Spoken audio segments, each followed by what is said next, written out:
குருவே சரணம். மூன்றாவது கண் என்பது நெற்றியில் உள்ள கண்ணுக்குத் தெரியாத கண்ணை குறிக்கும் ஒரு ஆன்மீக கருத்தாகவும், இது உள்ளுணர்வு, உள்பார்வை மற்றும் உயர்ந்த உணர்வுடன் இணைக்கப்பட்டுள்ளது. இது இந்து மதம் யோகாவில் உள்ள அஜ்னா சக்கரத்தை குறிக்கிறது. உயிரியல் ரீதியாக பினியல் சுரப்பியுடன் தொடர்புடையது. மேலும் தியானம் மூலம் சாதாரண பார்வைக்கு அப்பாற்பட்ட உணர்வை வழங்குவதாக நம்பப்படுகிறது. தெளிவு மற்றும் ஆன்மீக நுண்ணறிவை வளர்க்கிறது. சில முதுகெலும்புகளில் ஒரு நேரடி பாரிட்டல் கண் உள்ளது. இது பினியல் சுரப்பியுடன் இணைகிறது மற்றும் தாளங்களை ஒழுங்குபடுத்துகிறது.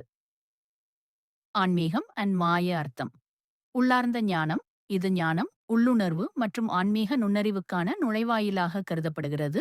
இது ஒருவரின் கண்களுக்கு புலப்படாத உண்மைகளை உணர உதவுகிறது. இடம்: புருவங்களுக்கு இடையில் வைக்கப்பட்டுள்ள இது ஆழ்ந்த தியானம் மற்றும் உள்ளூர் முகப்படுத்துதலுக்கான மையப்புள்ளியாகும்.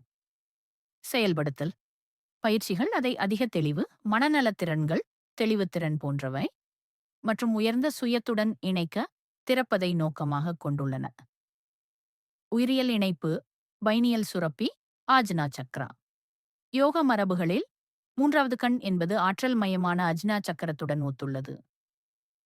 பீனியல் சுரப்பி: இந்த சக்கரம் மூளையில் உள்ள ஹார்மோன் உற்பத்தி செய்யும் சுரப்பியான பினியல் சுரப்பியுடன் உயிரியல் ரீதியாக இணைக்கப்பட்டுள்ளது. இந்த குரோரா இடுகை மற்றும் இந்த வெரிவெல் மண் கட்டுரையை குறிப்பிடுகிறது. கலாச்சாரம் மற்றும் ஊடகங்களில் இந்து மதம் மற்றும் பௌத்தம். சிவபெருமானுடன் காணப்படுவது போல ஞானம் மற்றும் மாயைக்கு அப்பாற்பட்ட பார்வையை குறிக்கிறது என்று இந்த யூடியூப் காணொளி குறிப்பிடுகிறது. மூன்றாவது கண் மாதா படீன்.